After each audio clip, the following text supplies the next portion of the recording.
La Gambie est souvent appelée la côte souriante de l'Afrique. Des plages magnifiques, du soleil toute l'année et des habitants connus pour leur accueil chaleureux. Mais derrière ces sourires, se cache une réalité dont très peu de touristes parlent ouvertement. Chaque année, des milliers de visiteurs viennent ici, non pas seulement pour le paysage ou la culture, mais pour quelque chose de bien plus personnel. Des relations qui commencent sur une plage, dans un bar ou lors d'une simple promenade. Et qui brouillent la frontière entre amour, argent et illusion. Des femmes, des hommes, souvent venus de loin, parfois seuls, parfois brisés par la vie, croisent des jeunes locaux pleins d'espoir. Et très vite, une question silencieuse s'installe. Est-ce une histoire de cœur ou un échange déguisé? Ce phénomène, rarement montré dans les brochures touristiques, a transformé certaines zones du pays. Et ce que vous allez découvrir pourrait bien changer votre regard sur la Gambie, à jamais. Quand on parle de la Gambie, les images sont toujours les mêmes. Des plages dorées à perte de vue, un océan calme, des palmiers, du sable chaud, et surtout, des sourires partout. Les agences de voyage vendent un pays simple, paisible, presque hors du temps. Un endroit où tout semble facile, humain, authentique. Ici, on vous promet du soleil toute l'année, des habitants accueillants et une atmosphère détendue, loin du stress occidental. Et il faut le reconnaître, cette image n'est pas totalement fausse. La Gambie est belle, la côte est agréable, l'ambiance est chaleureuse, surtout dans les zones touristiques. Mais ce que les brochures ne montrent jamais, c'est ce qui se passe juste derrière ces cartes postales parfaites. Elles ne parlent pas des rencontres qui se répètent chaque soir, ni des regards insistants, des conversations calculées, des attentes silencieuses. Car sous cette façade de paradis tropical, une autre réalité s'est installée, discrète mais bien réelle. Une réalité que beaucoup préfèrent ignorer, et qui commence souvent exactement là où le tourisme paraît le plus innocent. Et ce n'est que la première couche de l'histoire. La Gambie n'attire pas les mêmes touristes que les grandes destinations africaines.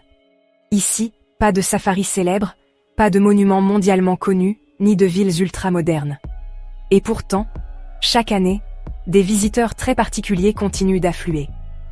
Ce sont souvent des personnes qui ne cherchent pas simplement des vacances.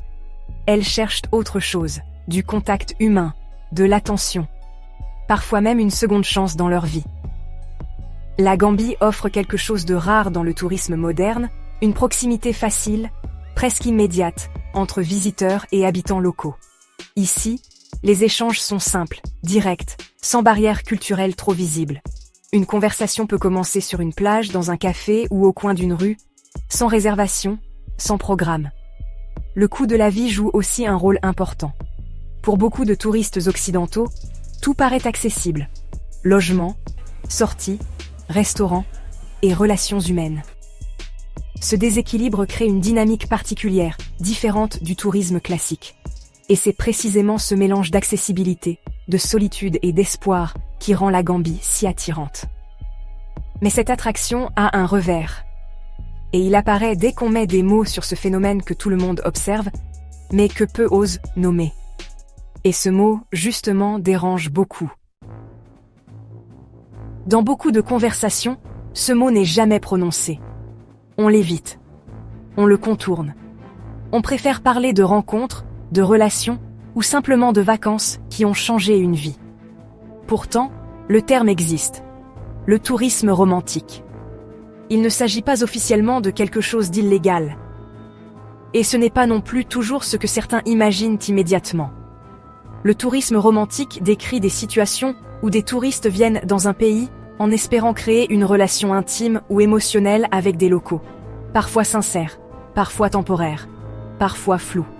Ce qui rend ce phénomène difficile à définir, c'est qu'il ne suit aucune règle claire. Il peut ressembler à une histoire d'amour ou à un simple arrangement tacite. Souvent, c'est un mélange des deux. En Gambie, ce type de relation s'est installé discrètement au fil des années, sans affiche, sans contrat, sans mots précis. Chacun y voit ce qu'il veut y voir. Mais dès qu'on regarde de plus près, une chose devient évidente. Ces relations ne sont jamais totalement équilibrées. Et cette inégalité va façonner tout ce qui suit. car certains lieux sont devenus le théâtre principal de ce phénomène. S'il y a un endroit en Gambie où tout se concentre, c'est ici. Le Senegambia Strip. En apparence, ce n'est qu'une longue avenue animée, bordée d'hôtels, de bars, de restaurants et de plages accessibles à pied. Un lieu vivant, bruyant, éclairé jusqu'à tard dans la nuit. Pour les touristes, c'est le cœur des vacances. Pour beaucoup de locaux, c'est le centre des opportunités. Dès la fin d'après-midi, l'atmosphère change. Les plages se remplissent lentement. Les terrasses se réveillent. Les conversations commencent, souvent de manière anodine, presque innocente. Ici, les rencontres ne sont pas le fruit du hasard. Elles se répètent chaque jour, à la même heure, aux mêmes endroits. Un regard, un sourire, une discussion qui semble banale, mais qui suit un scénario bien rodé. Le Senegambia Strip est devenu, avec le temps, un espace où les frontières s'effacent, entre visiteurs et habitants, entre vacances et réalité, entre ce qui est montré et ce qui est vécu. Et plus on y reste, plus on comprend que ce lieu n'est pas seulement touristique. Il est stratégique. Et ceux qui y circulent ne sont pas là par simple coïncidence. Contrairement aux idées reçues, il n'existe pas un seul profil de touriste en Gambie. Mais certains traits reviennent souvent. Beaucoup sont des personnes plus âgées, venues seules. Des hommes, mais aussi des femmes. Des visiteurs qui ont vécu une rupture, un divorce ou une période de solitude prolongée. Pour eux, le voyage n'est pas seulement une pause, c'est une échappatoire. Certains cherchent simplement de l'attention. Quelqu'un qui écoute, quelqu'un qui regarde autrement. Dans un pays où le contact humain est spontané, chaleureux et valorisant, ce besoin trouve une réponse rapide. D'autres arrivent avec une fatigue émotionnelle profonde. Dans leur quotidien, ils se sentent invisibles, ignorés, parfois même inutiles. En Gambie, ils redécouvrent une sensation oubliée, comptée pour quelqu'un. Il ne s'agit pas toujours de manipulation consciente. Souvent, ces touristes veulent croire à une connexion sincère. Ils veulent y voir une histoire possible, même temporaire. Mais cette vulnérabilité émotionnelle crée un déséquilibre dès le départ. Car quand l'un cherche de l'amour, de l'écoute ou de la reconnaissance, l'autre peut y voir une opportunité de survie ou d'espoir. Et cette rencontre de besoins opposés va profondément influencer la suite de l'histoire. Autour des zones touristiques, surtout près du Senegambia Strip, on remarque rapidement les mêmes silhouettes. Des jeunes hommes, parfois très jeunes, souvent sportifs, toujours présents. Ils connaissent les horaires, les lieux, les habitudes des visiteurs. Mais derrière cette présence constante, il y a surtout des histoires personnelles. Beaucoup viennent de familles modestes. Ils ont grandi avec peu de perspectives, peu d'opportunités professionnelles et une pression familiale forte. Pour eux, le tourisme représente l'un des rares moyens d'accéder à un avenir différent. Leur corps devient un atout. Leur temps aussi.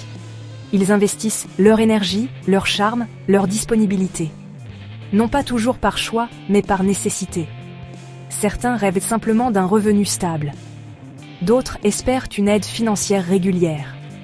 Et pour quelques-uns, l'objectif ultime reste un départ vers l'Europe par le biais d'une relation durable. Il serait facile de les réduire à des rôles stéréotypés. Mais la réalité est plus complexe. Ils naviguent entre séduction, survie et espoir.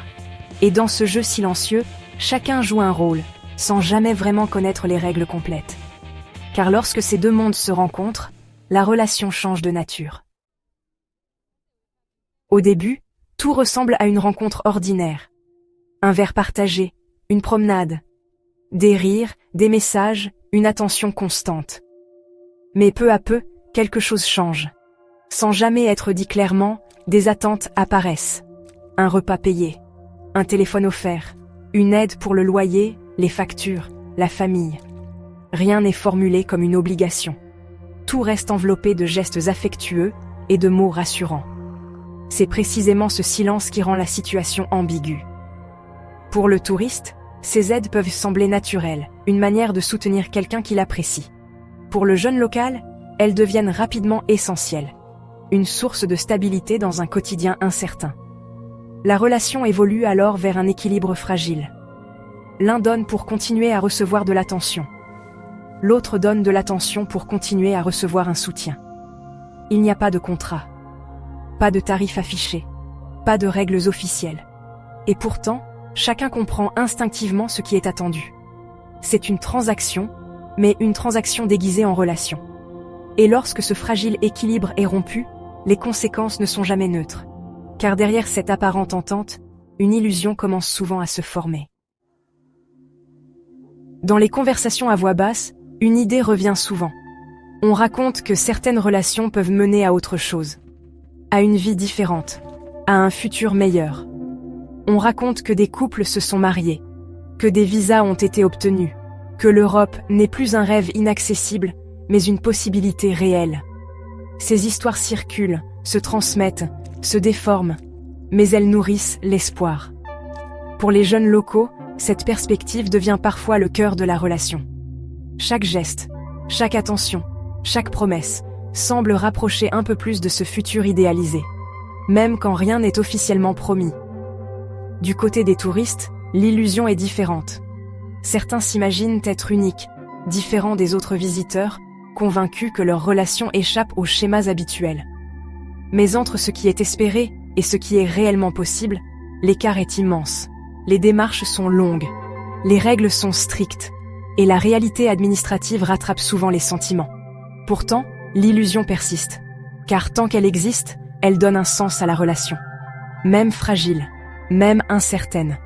Et lorsque cette illusion se heurte au réel, tout peut basculer. En Gambie, tout suit le rythme des saisons. Et quand la saison touristique touche à sa fin, l'ambiance change brutalement. Les hôtels se vident, les vols se raréfient, les plages deviennent plus calmes. Et surtout, les touristes repartent. Pour beaucoup de jeunes locaux, cette période marque une rupture soudaine. Les messages se font plus rares. Les appels cessent, les aides financières disparaissent presque du jour au lendemain. Ce qui ressemblait à une relation stable se transforme en silence. Et avec ce silence, la réalité réapparaît. Les factures restent. La famille compte toujours sur un soutien. Mais la source s'est tarie. Certains vivent cette période comme un abandon. D'autres comme une désillusion prévisible, mais douloureuse. Car même quand on sait que la saison finira, on espère toujours être l'exception. Du côté des touristes, la distance facilite l'oubli. Le quotidien reprend. La relation devient un souvenir de vacances. Mais pour ceux qui restent, les conséquences sont bien réelles. Car en Gambie, quand la saison se termine, ce ne sont pas seulement les visiteurs qui partent, ce sont aussi les promesses, les projets et les espoirs. Et cette réalité pousse parfois à multiplier les relations. Dans ce paysage complexe, toutes les relations ne se ressemblent pas. Certaines deviennent officiellement des couples. Elles sont visibles, assumées, parfois même célébrées. On les voit se promener main dans la main, rencontrer des amis, partager un quotidien pendant la saison touristique. Ces couples existent réellement. Ils se construisent sur des sentiments, du temps passé ensemble, et une volonté sincère de croire à une histoire durable. Mais même dans ces relations dites officielles, les règles restent souvent floues. D'autres situations sont beaucoup plus temporaires. Des arrangements tacites, limités à la durée du séjour. Chacun sait, sans le dire, que la relation a une date de fin. Dans certains cas, on parle de relations ouvertes, tolérées tant qu'elles restent discrètes. L'objectif n'est pas la fidélité, mais la continuité d'un équilibre. Attention, soutien, présence, contre stabilité matérielle. Cette coexistence de modèles brouille encore davantage les repères. Il devient difficile de distinguer ce qui relève du sentiment, de la stratégie ou de la simple survie. Et au milieu de tout cela, une chose est certaine, plus les frontières sont floues, plus les attentes deviennent dangereuses. Car ces relations ont un impact qui dépasse largement les deux personnes concernées. Les conséquences de ces relations ne s'arrêtent jamais aux couples eux-mêmes. Elles s'étendent silencieusement aux familles et surtout aux enfants. Dans certains foyers, l'aide financière issue du tourisme devient essentielle. Elle permet de payer l'école, la nourriture, les soins médicaux. Lorsqu'elle arrive, elle soulage. Lorsqu'elle disparaît, tout vacille. Les enfants grandissent alors dans une instabilité permanente. Ils s'habituent à des périodes d'abondance, suivies de manques soudains. Ils voient passer des adultes étrangers, parfois affectueux, parfois absents, sans toujours comprendre leur rôle réel. Pour les parents, la situation est délicate. Entre le besoin de protéger leurs enfants et la nécessité de survivre, les choix sont rarement simples. Il ne s'agit pas de négligence, mais de contraintes économiques et sociales. Certaines familles ferment les yeux. D'autres espèrent que la relation apportera une stabilité durable. Mais dans tous les cas, les enfants ressentent les tensions, les attentes et les déceptions. Ces réalités restent invisibles pour la plupart des touristes. Et pourtant, elles façonnent une génération entière, élevée dans un environnement où l'amour, l'argent et l'incertitude sont étroitement liés. Et face à cette situation, la société locale ne reste pas silencieuse.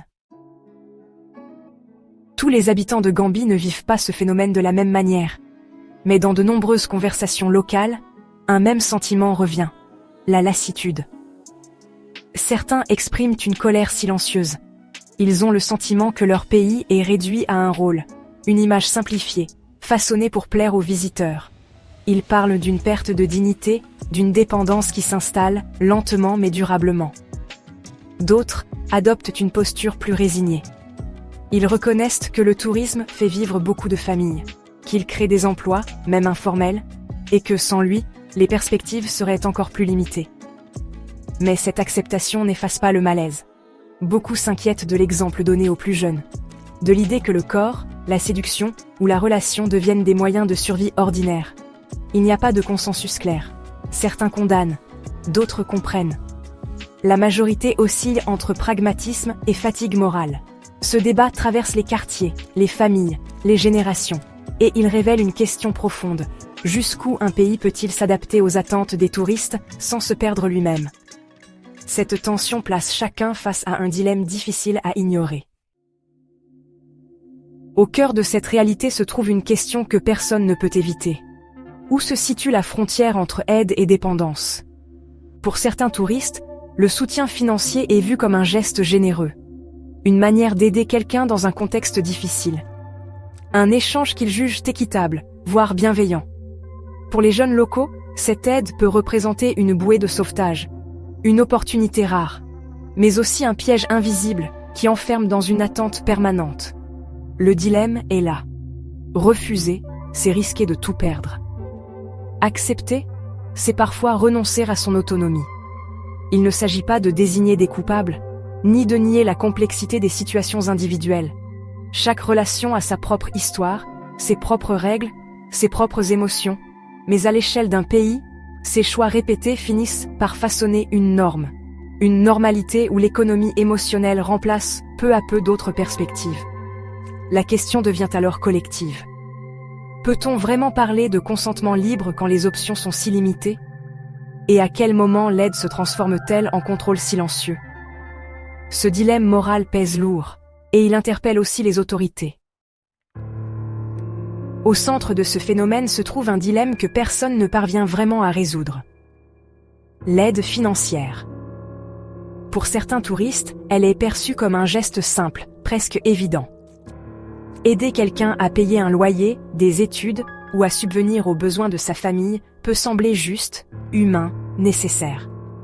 Surtout face à une pauvreté visible. Mais à long terme, cette aide modifie les repères. Elle change la manière dont les relations se construisent. Elle transforme l'attention, la présence et parfois même les sentiments en ressources à préserver. Du côté des jeunes locaux, l'enjeu est encore plus complexe. Refuser cette aide, c'est souvent renoncer à une stabilité rare. L'accepter, c'est parfois adapter son comportement, ses attentes, voire son identité, à ce que l'autre peut offrir. Peu à peu, les frontières se brouillent. Entre choix personnels et contraintes économiques. Entre affection sincère et stratégie de survie.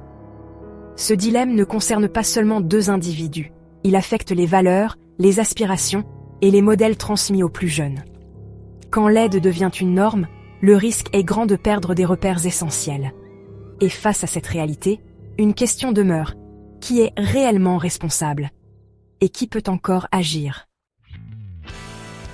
Face à cette réalité, les autorités gambiennes se trouvent dans une position délicate. D'un côté, le tourisme reste l'un des piliers économiques du pays. Il apporte des devises, crée des emplois et soutient des milliers de familles. L'image d'un pays accueillant et paisible est donc essentielle. Officiellement, la Gambie promeut un tourisme culturel, écologique et responsable. Les campagnes mettent en avant les plages, la musique, les traditions et l'hospitalité locale. Tout ce qui fait rêver sans déranger. Mais le tourisme romantique, lui, reste un sujet sensible. Il est rarement abordé publiquement. Reconnaître son existence reviendrait à admettre une réalité difficile à contrôler et potentiellement nuisible à l'image du pays. Certaines initiatives existent, pourtant. Des campagnes de sensibilisation, des contrôles plus visibles dans les zones touristiques, des discours appelant à la protection des jeunes. Mais ces efforts restent limités, car agir trop fermement pourrait faire fuir les visiteurs, et ne rien faire alimente le problème. Le gouvernement avance donc sur une ligne étroite, entre protection sociale et impératif économique, entre ce qu'il voudrait changer et ce qu'il préfère encore éviter. Et cette hésitation laisse une question finale en suspens. Au terme de ce voyage, une question s'impose, simple mais dérangeante. À quel prix ce tourisme fait-il vivre la Gambie? Il serait facile de juger, de désigner des responsables. Mais la réalité est bien plus complexe. Pour beaucoup de familles, le tourisme représente une source vitale de revenus. Il permet de manger, d'étudier, de se soigner. Il offre des opportunités là où il y en a peu. Mais ce même tourisme transforme aussi les relations humaines. Il introduit des déséquilibres. Il redéfinit la valeur de l'attention, de l'affection et de l'espoir. La Gambie ne se résume ni à ses plages, ni à ses sourires, ni à ses relations ambiguës. C'est un pays riche de culture, de talent et de dignité. Mais lorsque l'économie dépend trop de regards extérieurs, le risque est réel. Ce documentaire ne cherche pas à condamner.